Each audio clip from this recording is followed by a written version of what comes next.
ನಿಮಗೆ ಗೊತ್ತಿದೆ, ಜವಾಹರ್ಲಾಲ್ ನೆಹರು ನಮ್ಮ ದೇಶದ ಪ್ರಧಾನಿಯಾಗಿ ಬಹಳಷ್ಟು ಹೆಸರನ್ನು ಮಾಡಿದಂಥವರು, ಸುದೀರ್ಘ ಆಡಳಿತವನ್ನು ಕೊಟ್ಟಂಥವರು ಪ್ರಧಾನಿಯಾಗಿ.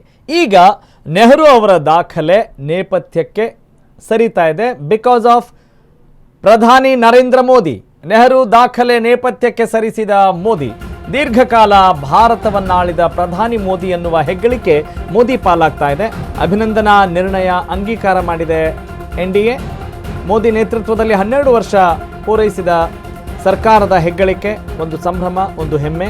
ಸತತ 12 ವರ್ಷಗಳ ಕಾಲ ಪ್ರಧಾನಿ ಮೋದಿ ಅನ್ನುವ ಒಂದು ಹೆಸರನ್ನು ನಾವು ನೋಡ್ತೀವಿ, ಪ್ರಿಫಿಕ್ಸ್ ಪ್ರಧಾನಿ, ಪ್ರೈಮ್ ಮಿನಿಸ್ಟರ್ ಮೋದಿ ಅಂತ ಹೇಳ್ತೀವಲ್ಲ, ಅದು 12 ವರ್ಷಗಳ ಕಾಲ ಆಯಿತು.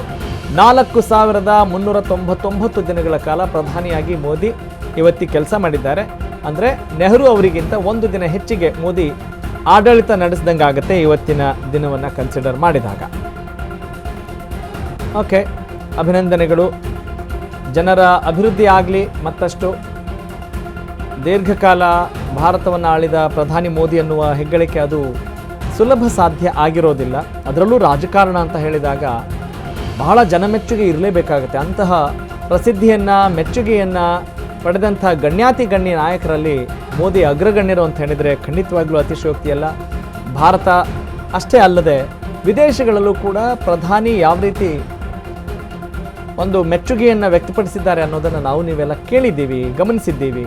ಆದರೆ ಅಷ್ಟೇ ನೋವು ಕೂಡ ಇದೆ ಜನಸಾಮಾನ್ಯರಿಗೆ. ಇನ್ನಷ್ಟು ಅಭಿವೃದ್ಧಿ ಆಗಬೇಕು, ನಮ್ಮ ಜೀವನ ಶೈಲಿಯಲ್ಲಿ ಏನು ಬದಲಾಗಿಲ್ವಲ್ಲ ಅನ್ನುವ ಒಂದು ಕೊರಗು ಕೂಡ ಇರುತ್ತೆ. ಅಂಥವರಿಗೆ ಇನ್ನಷ್ಟು ಒಳ್ಳೆಯದಾಗುವ ನಿಟ್ಟಿನಲ್ಲಿ ಪ್ರಧಾನಿ ನರೇಂದ್ರ ಮೋದಿ ಆಗಿರಬಹುದು ಮತ್ತು ಕೇಂದ್ರ ಸರ್ಕಾರ, ರಾಜ್ಯ ಎಲ್ಲರೂ ಕೂಡ ಗಮನ ವಹಿಸಲಿ ಅನ್ನುವ ಒಂದು ಇಂಟೆನ್ಷನ್ನಿಂದನೇ ನಾವು ಪ್ರತಿ ಸುದ್ದಿಯನ್ನು ಪ್ರಸ್ತುತಪಡಿಸೋದು.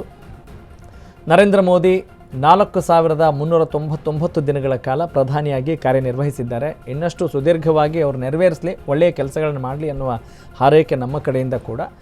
ಜವಾಹರ್ಲಾಲ್ ನೆಹರು ಅವರು 4398 ದಿನಗಳ ಕಾಲ ಪ್ರಧಾನಿಯಾಗಿ ಕಾರ್ಯನಿರ್ವಹಿಸಿದ್ದಾರೆ. Really we should appreciate everybody. ಯಾಕಂತ ಹೇಳಿದ್ರೆ ಆ ಸ್ಥಾನಕ್ಕೆ ಏರೋದು ಸುಲಭದ ಮಾತಲ್ಲ. ಆಗಿನ ಪರಿಸ್ಥಿತಿ ಇತ್ತಲ್ಲ, ಅದು ಇನ್ನೂ ಕೂಡ ಜಟಿಲತೆಯಿಂದ ಕೂಡಿತ್ತು. ಇವತ್ತಿನ ಟೆಕ್ನಾಲಜಿ ಇರಬಹುದು, ಒಂದಿಷ್ಟು ಪೂರಕವಾಗಿರುತ್ತೆ. ಮತ್ತು ಆಗಿನ ಜನಸಂಖ್ಯೆ ಕೂಡ ಕಡಿಮೆ ಇದ್ದರೂ ಕೂಡ ಎಜುಕೇಷನ್ ಅಷ್ಟಾಗಿ ಇರಲಿಲ್ಲ. ಹೀಗಿರುವಾಗ ಎಲ್ಲರನ್ನೂ ಕೂಡ ಒಂದು ಒಮ್ಮತದಿಂದ ಅವರ ಜನಮಾನಸ ಗೆಲ್ಲಬೇಕು ಅಂತ ಹೇಳಿದರೆ ಯಾವ ಕಾಲದಲ್ಲೂ ಸುಲಭದ ಮಾತಲ್ಲ. ಹಾಗಾಗಿ ಅಂತಹ ಅಗ್ರಗಣ್ಯರಲ್ಲಿ ಇವರೆಲ್ಲರೂ ಕೂಡ ಇದ್ದಾರೆ. ಅವರಿಗೆ ನಮನಗಳನ್ನು, ಕೃತಜ್ಞತೆಗಳನ್ನು, ಅಭಿನಂದನೆಗಳನ್ನು ನಾವು ಸಲ್ಲಿಸೋಣ. ಇನ್ನು ಇಂದಿರಾ ಗಾಂಧಿಯವರು, ಎಸ್, ಫಿಯರ್ಲೆಸ್ ಲೇಡಿ ಅನ್ನುವ ಹೆಸರನ್ನು ಪಡೆದಂಥವರು, 4077 ದಿನಗಳ ಕಾಲ ಅಧಿಕಾರವನ್ನು ವಹಿಸಿಕೊಂಡಂಥವರು, ಭಾರತದ ಪ್ರಧಾನಿಯಾಗಿ ಅವರು ಕೆಲಸ ಮಾಡಿದಂಥವರು. ಇನ್ನು ಡಾಕ್ಟರ್ ಮನಮೋಹನ್ ಸಿಂಗ್ 3656 ದಿನಗಳು, 3656 3656 days, 3656 days he completed as a prime minister. ಅದು ಕೂಡ ಸುಲಭದ ಸಾಧನೆ ಅಲ್ಲ. ಮೌನವಾಗಿರಿಸಿಯೇ ಬಹಳಷ್ಟು ಕ್ರಾಂತಿಯನ್ನು ಮಾಡಿದಂಥವ್ರು ಅಲ್ವೇ. ಇನ್ನು ರಾಜೀವ್ ಗಾಂಧಿ 1858 ದಿನಗಳ ಕಾಲ ಪ್ರಧಾನಿಯಾಗಿ ಕಾರ್ಯನಿರ್ವಹಿಸಿದ್ದಾರೆ. ಇಲ್ಲಿ ಡೈನೆಸ್ಟಿ ಪಾಲಿಟಿಕ್ಸ್ ಅಂತ ಇರಬಹುದು ಅಥವಾ ಬೇರೆ ಏನು ಐಡಿಯಾಲಜಿ ಡಿಫ್ರೆನ್ಸಸ್ ಇರಬಹುದು, ನಂಗೆ ಈ ಪ್ರಧಾನಿ ಇಷ್ಟ ಅಲ್ಲ ಅಂತ ಹೇಳ್ಬೋದು. ಆದರೆ ಅದೇನೇ ಇದ್ದರೂ ಕೂಡ ಆ ಸ್ಥಾನದಲ್ಲಿ ಅತ್ಯುನ್ನತ ಹುದ್ದೆಯನ್ನು ಒಂದು ದೊಡ್ಡ ಜವಾಬ್ದಾರಿಯಿಂದ ನಿಭಾಯಿಸೋದು ಸುಲಭದ ಕೆಲಸ ಅಲ್ವೇ ಅಲ್ಲ. ನಾವು ಯಾವುದೋ ಒಂದು ಸಣ್ಣ ಟೀಮ್ನ ತೆಗೆದುಕೊಂಡು ಹೋಗೋಕ್ಕೆ ಒದ್ದಾಡ್ತಾ ಇರ್ತೀವಿ. ಅಂಥದ್ರಲ್ಲಿ ಭಾರತ ದೇಶದ ಪ್ರಧಾನಿಯಾಗಿ ಕಾರ್ಯನಿರ್ವಹಿಸಬೇಕು ಅಂತ ಹೇಳಿದರೆ ಅವರೆಲ್ಲ ಅಗ್ರಗಣ್ಯರು, ಅವರೆಲ್ಲರಿಗೂ ಕೂಡ ಅಭಿನಂದನೆಗಳನ್ನು ಮತ್ತು ಕೃತಜ್ಞತೆಗಳನ್ನು ಸಲ್ಲಿಸೋಣ. ಹಾಗೆಯೇ ಪ್ರಧಾನಿ ಮೋದಿಯವರು ಆ ದಾಖಲೆಯನ್ನು ಮುರಿದಿದ್ದಾರೆ. ಅವರೇ ಅತಿ ಹೆಚ್ಚು ಸುದೀರ್ಘಾವಧಿಯ ಪ್ರಧಾನಿ ಎನ್ನುವ ಹೆಗ್ಗಳಿಕೆ ಅವರಿಗಿದೆ. ಎಸ್, 2014 ಮೇ 26 ಮೊದಲ ಬಾರಿಗೆ ಪ್ರಧಾನಿಯಾಗಿ ಪ್ರಮಾಣ ವಚನ ಸ್ವೀಕರಿಸ್ತಾರೆ. ಯಾರು? ಪ್ರಧಾನಿ ಮೋದಿ. ಇವತ್ತಿಗೆ 4399 ದಿನಗಳ ನಿರಂತರ ಪ್ರಧಾನಿಯಾಗಿರುವಂಥ ಮೋದಿ ಇನ್ನೂ ಕೂಡ ಆ ಛಾಪನ್ನು, ವರ್ಚಸ್ಸನ್ನು ಉಳಿಸ್ಕೊಂಡಿದ್ದಾರೆ. ಭಾರತದ ಇತಿಹಾಸದಲ್ಲಿ ದೀರ್ಘಕಾಲ ಸೇವೆ ಸಲ್ಲಿಸಿದ ಪ್ರಧಾನಿ ಅಂತ ಹೇಳಿದರೆ ಅದು ನರೇಂದ್ರ ಮೋದಿ. 2025 ಜುಲೈ 25 ಮತ್ತೊಂದು ಮೈಲ್ಗಲ್ಲನ್ನು ದಾಟಿದ್ರು ಮೋದಿ. ಇಂದಿರಾ ಗಾಂಧಿ ದಾಖಲೆಯನ್ನು ಕೂಡ ಅವರು ಹಿಂದಿಕ್ಕಿದ್ರು. ಇಂದಿರಾ ಗಾಂಧಿ, ನೆಹರು ಅಂತ ಹೇಳಿದ ತಕ್ಷಣ ಪ್ರತಿಯೊಬ್ಬ ಪುಟಾಣಿಯಿಂದ ಹಿಡಿದು ವೃದ್ಧರವರೆಗೂ ಕೂಡ ಆ ಹೆಸರು ಅಚ್ಚಳಿಯದೇ ಇದೆ.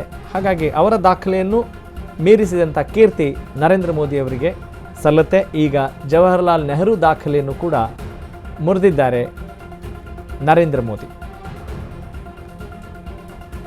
ಹಾಗೆಯೇ ಪ್ರಧಾನಿಯಾಗಿ ನರೇಂದ್ರ ಮೋದಿ 12 ವರ್ಷ ಪೂರೈಸ್ತಾ ಇರೋ ಹಿನ್ನೆಲೆಯಲ್ಲಿ ಮೈಸೂರಿನಲ್ಲಿ ಮೋದಿ ಪರವಾಗಿ ಅಭಿನಂದನಾ ಜಾಥಾವನ್ನು ಹಮ್ಮಿಕೊಳ್ಳಲಾಗಿದೆ. ಬಿಜೆಪಿ ಶಾಸಕ ಶ್ರೀವತ್ಸ ಅವರ ನೇತೃತ್ವದಲ್ಲಿ ಈ ಜಾಥಾ ನಡೆಯಲಿದೆ. ಅಗ್ರಹಾರ ಸರ್ಕಲ್ನಿಂದ 101 ಗಣಪತಿ ದೇವಸ್ಥಾನದವರೆಗೆ ಜಾಥಾ ನಡೆಯಲಿದೆ. ಮೋದಿ ಪರವಾಗಿ ಘೋಷಣೆ ಕೂಗಿ ಶುಭ ಹಾರೈಸಲಿದ್ದಾರೆ. ಹಾಗೆಯೇ ಮೋದಿ ಹೆಸರಿನಲ್ಲಿ 101 ಗಣಪತಿ ದೇವಸ್ಥಾನದಲ್ಲಿ ಅರ್ಚನೆ ಕೂಡ ಮಾಡಲಾಗುತ್ತೆ ಅನ್ನುವ ಮಾಹಿತಿ ನಿಮ್ಮ ಅಶ್ವವೇಗ ನ್ಯೂಸ್ಗೆ ಲಭ್ಯ ಆಗಿದೆ.